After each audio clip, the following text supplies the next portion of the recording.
What is asset? Assets are those resources owned by a business which have monetary value and provide future benefit. So इसमें तीन चीजें important है. First, एक assets resource होना चाहिए. दूसरा, owned by business. Third, monetary, इसकी monetary value होनी चाहिए एंड फ्यूचर में फ्यूचर बेनिफिट प्रोवाइड करे. अगर इसका एग्जांपल देखें तो cash, building, machinery, stock, debtors, bill receivables, ये एसेट्स माने जाते हैं. तो अगर सिंपल टर्म में बोले तो एक ऐसी वैल्यू जिसका फ्यूचर में प्रॉफिट मिलेगा इज कॉल्ड एसेट. फ्यूचर और प्रॉफिट मिलेगा किसे? बिजनेस के ओनर को. ठीक है, जिनकी वो ये एसेट होंगी. So next one is type of assets. Type of assets में फर्स्ट एसेट्स है current assets. Current assets short term assets होती हैं. कौन सी शॉर्ट टर्म एसेट्स? जो विद इन 1 ईयर कन्वर्ट हो जाए कैश में. तो इसमें इनका नॉन करंट एसेट्स का एग्जांपल देखें तो cash, bank balance, data, stock, bill receivables ये इसमें इंक्लूड की जाती है. Second one is non current assets. So non current assets long term के लिए होती है. मीन्स जो कैश में कन्वर्ट हो आफ्टर 1 ईयर, 1 साल के बाद, तो उनको बोलेंगे non current asset. Non current assets में तो बेसिकली दो में कैटेगराइज करते हैं. फर्स्ट होता है फिक्स्ड एसेट, सेकंड होता है लॉन्ग टर्म इन्वेस्टमेंट, जो कि मैंने अभी बताया लॉन्ग टर्म में जब हम इन्वेस्ट करते हैं. और फिक्स्ड एसेट्स को दोबारा दो चीज़ों में कैटेगराइज किया गया है. पहला टेंजिबल एसेट, दूसरा होता है इनटेंजिबल एसेट्स. टेंजिबल एसेट जिसे हम छू सकते हैं, देख सकते हैं, जिसका फिजिकल एग्जिस्टेंस हो जाता है. जैसे बिल्डिंग, बिजनेस में हम बिल्डिंग को देख सकते हैं, वहाँ पर मशीनरी है, फर्नीचर है, इन सब चीज़ों को हम देख सकते हैं. दूसरा होता है intangible asset. Intangible assets not seen, हम देख नहीं सकते, कोई फिजिकल एग्जिस्टेंस नहीं होता, जैसे कि गुडविल, पेटेंट, ट्रेडमार्क. सो ये इंटेंजिबल एसेट्स होते हैं.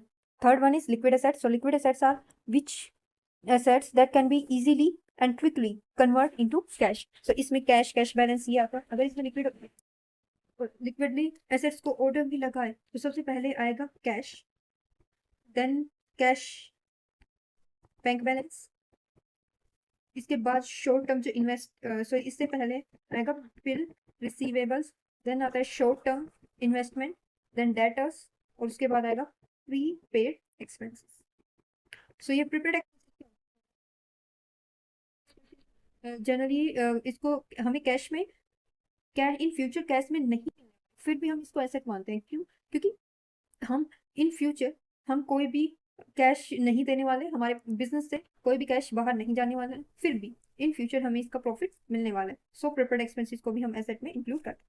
So fourth one is wasting asset.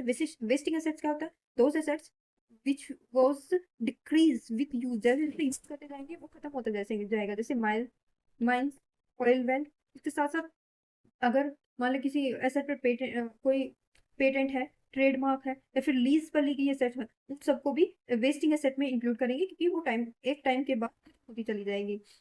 Asset खत्म नहीं होंगे, उसका टाइम पीरियड खत्म होते चले जाते हैं. सो फिक्टिशियस एसेट्स क्या होता है? Fictitious assets are assets which are not really assets but we are on the asset side of balance sheet. So इसके example primarily expenses and discount on issue of share.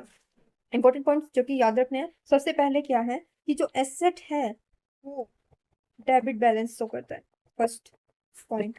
Second point है, अगर एक हम account बनाते हैं, assets account, liability account, income account जो आगे हम बनाने वाले हैं, तो उसमें एक आता है सो अकाउंट क्या होता है? एक टी टाइप का होता है जिसमें एक साइड डेबिट होता है, एक साइड क्रेडिट होता है. अगर ये एसेट अकाउंट बनाते हैं हम, तो अगर एसेट इंक्रीज होती है तो डेबिट साइड दिखाएंगे, और डिक्रीज होती है तो हम उसको क्रेडिट साइड दिखाएंगे. ये सेकंड और थर्ड पॉइंट होगा. नेक्स्ट वन इज, जब हम बैलेंस शीट बनाते हैं तो बैलेंस शीट में लेफ्ट साइड हमेशा हम एसेट को शो करेंगे. और एसेट होती क्या है? Assets what is assets? जो बिजनेस ओन करती है. एक सिंपल शॉर्ट ट्रिक में अगर हम याद करें तो जो बिजनेस का है उसको हम एसेट बोलेंगे. So final line in conclusion, asset are the resources owned by a business which provide future economic benefit.